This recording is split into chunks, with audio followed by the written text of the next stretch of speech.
The peril is real. We're talking about very, very sensitive issues. Underage children, sexual abuse, teachers. That's just disgusting to me. When our sources looked at this, they say this goes beyond these cases. I'm ashamed of it, and I'm angry. This is really an example of a system that isn't working as well as it should. We believe that it is both the moral obligation and the right thing to do. If it's the right thing to do, shouldn't that be codified in state law? I think the system has failed kids, and I think it will fail them again.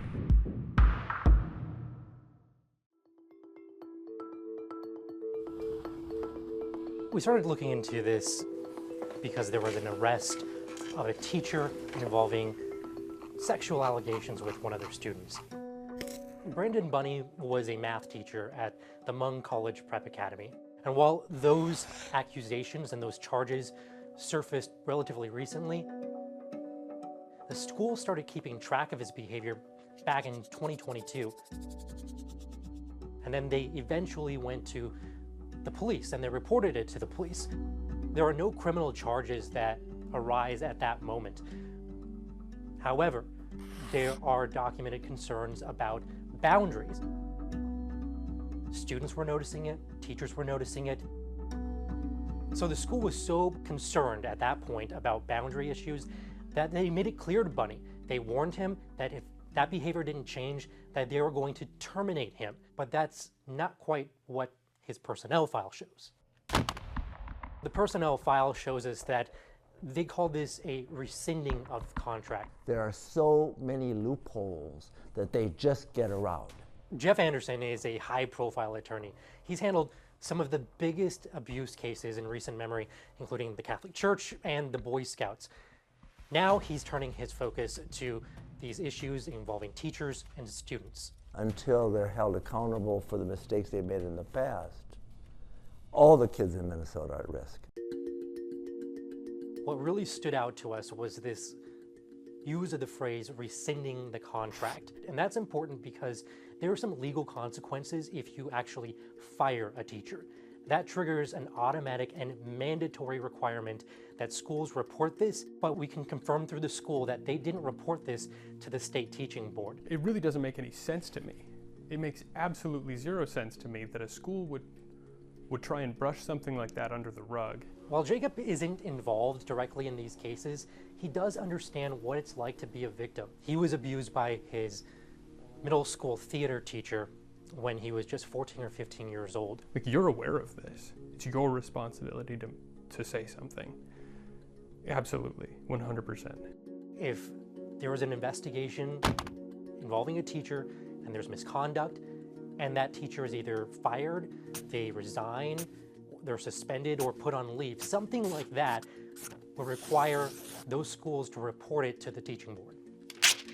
It gets a little murky whenever schools use different language. It's a gray area that isn't very set in stone. Is it possible that certain cases could slip through the cracks that way? So where there are maybe areas where there's grayer areas, or maybe they seek clarity from their counsel, ultimately we don't have control over what their decision is. And that's where the board says it's kind of up to the school to make that judgment on whether they should report it or not. What if there's a teacher that was being investigated for some sort of misconduct and the school decided to rescind or not renew a contract? The board strongly believes that it is a district's duty to report incidents like that. We believe that it is both the moral obligation and the right thing to do. If it's the right thing to do, shouldn't that be codified in state law? Yeah. Is the law not clear enough then? There's definitely room for clarity around that statute. That becomes a central question, is whether it is legally required or morally required. As we started looking into this specific issue, there's another high-profile case that happened several years ago.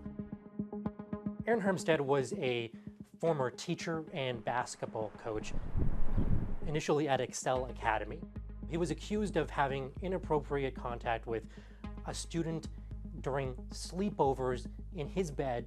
The school makes the decision to get rid of him.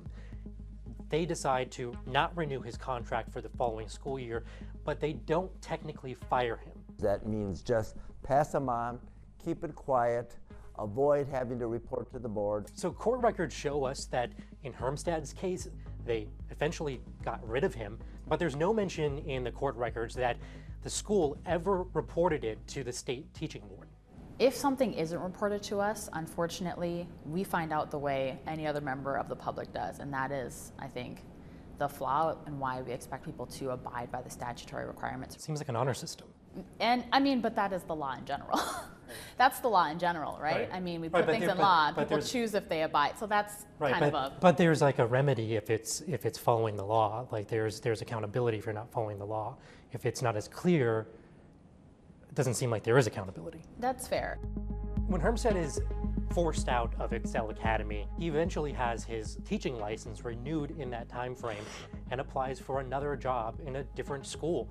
He ends up hired there and more accusations surface. In 2020, Hermstad was charged with multiple counts of sexual abuse of young children. Eventually, he was convicted and is now serving a 12-year prison sentence. The Bunny case and the Hermstad case are really similar, but in both of these cases, the schools did not fire these teachers. The advocates that we spoke with really kind of point to this moment in time that buried all of these allegations. I would absolutely rather send my child to a school district that has weaseled out a predator, right? Found them and got them out of there as soon as possible. The answer is very simple. Tell the truth.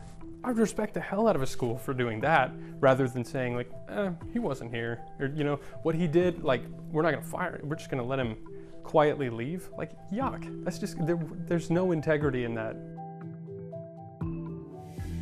We should tell you, we reached out to both schools for comment on this, but we did not hear back from Excel Academy.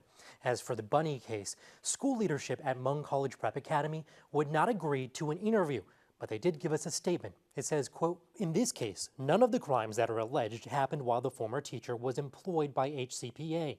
At every step, our school took the steps to protect the student and hold the teacher accountable, including sharing our suspicions with law enforcement. We will continue to follow guidance from law enforcement and legal counsel." But we should point out, what the school did not answer in that statement was really our central question, which was why the school decided not to report Bunny's behavior to the state teaching board, despite all of the actions they took to get him out of the school in the first place. For the Fox 9 Investigators, I'm Nathan O'Neill.